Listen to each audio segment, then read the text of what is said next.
It's Atlanta's #1 hip-hop station, Hot 107.9 at home for the Ricky Smiley Morning Show. Of course, you know it's your boy B-Hot Radio. Shout it, man. And in the building, I got another A-Town player, TJ making moves. I mean, you might be aware of his movement, Justice for Nick. Talk to me, TJ, man. What's going on, bro? Man, good to be here. Appreciate you, B-Hot. No problem, man. I mean, tell me a little bit about your brother Nick. You know, as we all know that he was killed by police in Smyrna, Georgia. How has that affected the family and how y'all been dealing with everything? How you doing, first of all, man? Man, I'm just thankful to be alive, man. I'm blessed. I'm living for my brother now. Yeah. You know, my family, we hanging in there, man. It's been rough. You know, it's definitely the roughest thing I've ever been through, but it's made me a stronger person. And I just thank God for putting me in the position to be able to get justice, try to get justice for my brother and to inspire other lives, man. I've definitely been inspiring a lot of people. Yeah. Can you take it from the beginning? I mean, how did you find out about everything? I mean, what really actually happened as far as you know? Okay. March 24th, man, it was a regular day. I was at my house. I was actually updating my website, getting prepared for my open mic that I do every Wednesday. And his best friend called me, my brother's best friend. He called me and said, "Hey, man, somebody told me that Nick got killed by the police." I immediately was like, "What?" You know, it was like a shock. So I kind of was just in shock, man. I called my dad. He didn't answer. I called my mom.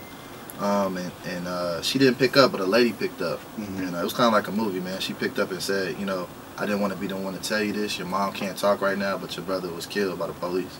So I immediately, man, just broke down because I don't know if people know, but my brother was my only sibling, and he was my best friend. You know, I raised him. I taught him everything he knows, taught him how to be a man. So it definitely, I just immediately broke down, man. It was the worst day of my life.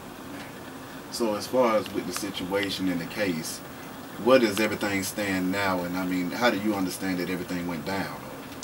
Well, I talked to several witnesses, and they're definitely saying something different than what the police are saying. My brother was working at the Goodyear Tire in Smyrna.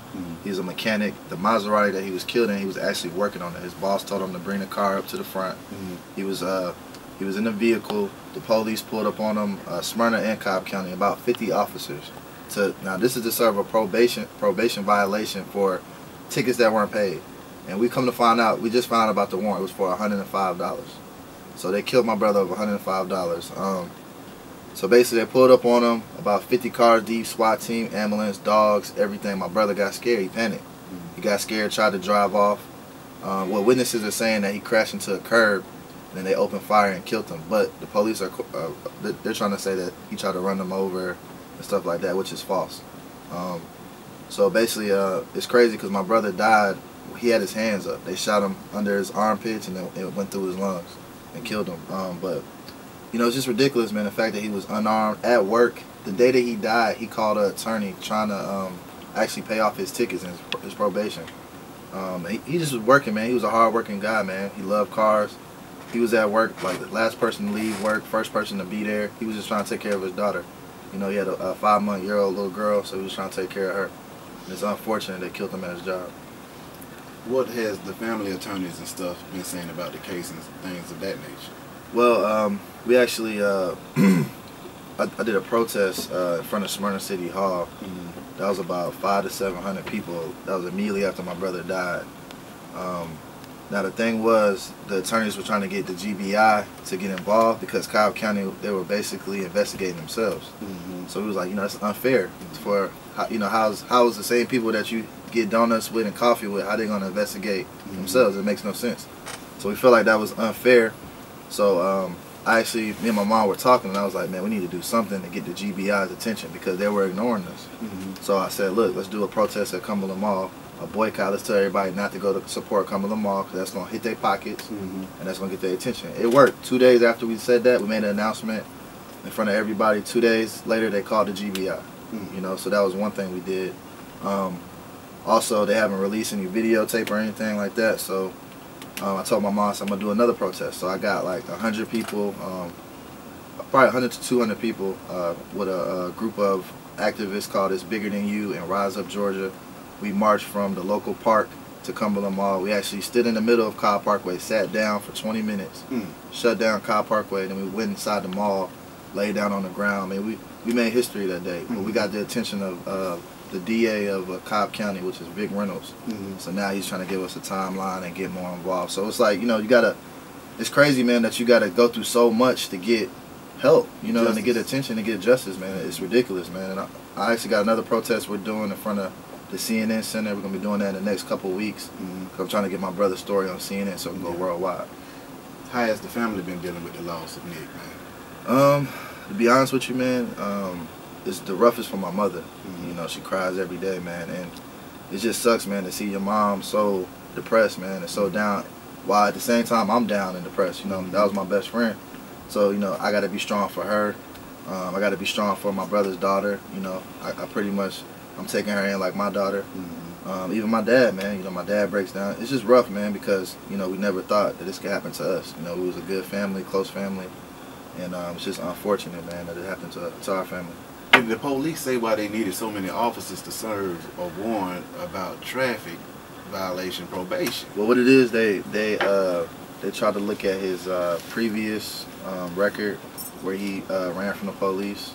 So I guess they figured he was gonna run.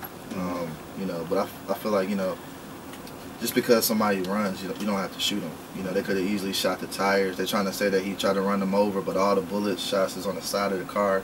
You know, no shots on the front, so it just doesn't make sense. It doesn't add up.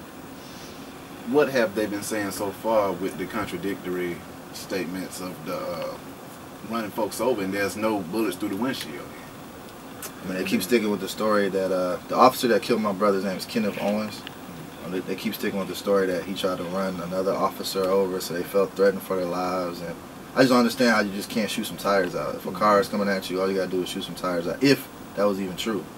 But I mean, like I said, witnesses said it's not even true. So, do you think that there will be justice for Nick? I'm praying, man. I'm praying about it every day. I honestly feel like I won't get peace of mind until it is. I'm doing everything I can to get justice for my brother, and I believe, man, God's gonna see it through. How do you feel about the community rallying around you and messing with you on this situation right here? Because I've been seeing the campaign on social media, on TV, Justice for Nick. How does that make you feel, and how does the family take to the support that they're receiving from the community from that? It makes us feel good, man, just to see everybody embrace us. You know, the youth has really been supporting, and all races, man. I've literally had white people, Spanish people, Arabian, Arabs. I've had all type of people, you know, show love and embrace me and my family. And it's just an amazing feeling, man, that so many people are supporting. Because I really feel like people are fed up, man. You know, they're fed up. They're tired of losing loved ones and friends and relatives to the police. How do you feel about the situation and the climate in America right now where you see a lot of black males dying by police? I think it's ridiculous, man. I think it's very sad. I've actually met so many families, man, of people that are going through the same thing I'm going through. I went to Walter Scott's funeral. The man in Charleston, South Carolina, shot in the back 8 times. I went out there, met his family. I'm actually real good friends with the girlfriend of Anthony Hill in DeKalb County. The guy that was bipolar in the military was killed by the police. Kevin Davis as well, his family. So it's a pattern, man. It's a pattern that's repeating. And I honestly feel like, you know, it's going to take the whole community, not just blacks, but whites, everybody to come together, man, because this is a problem of not just blacks, but whites too, and Spanish people. Like, I've met white women that have lost their kids to the police as well. So I just want people to know that this is like a police versus American thing, man. These police have this mentality of, you know, they can do whatever they want. You got to do what they say or they're going to execute you, you know, and that's the problem. Have you been able to get the families to rally with you? Are y'all planning on coming together on some stuff too? We actually have, man. We actually have. I've been coming together with Anthony Hill's family and Kevin Davis' family. So they're gonna join me on the protest in front of CNN, because I honestly feel like it's ridiculous that for CNN to be in Atlanta and they don't even cover the black stories of what's going on, but they're quick to go to all the other places. You know, they went to Baltimore, which is cool. I understand that, but why not address the issues that are going on here? You know, so I think that's a major problem. So I'm gonna do everything I can to get not only my brother's story, but their story on CNN as well. When are y'all taking the protest to CNN? I'm planning it now. It's probably gonna be in about 2 weeks. Okay. Yeah, I'm not sure on the date yet. Okay, showing up. Yeah. Well, TJ, anything else you want to get off your chest, bro? I just want to tell everybody I appreciate the support, man. Follow me on IG. It's TJ Making Moves. TJ MAKING MOVES. Follow the hashtag #JusticeForNick. And keep supporting, man. We're going to get justice for everybody. Yes, sir. TJ, appreciate you coming through this thing, bro. No doubt. Wishing nothing but the best and much success.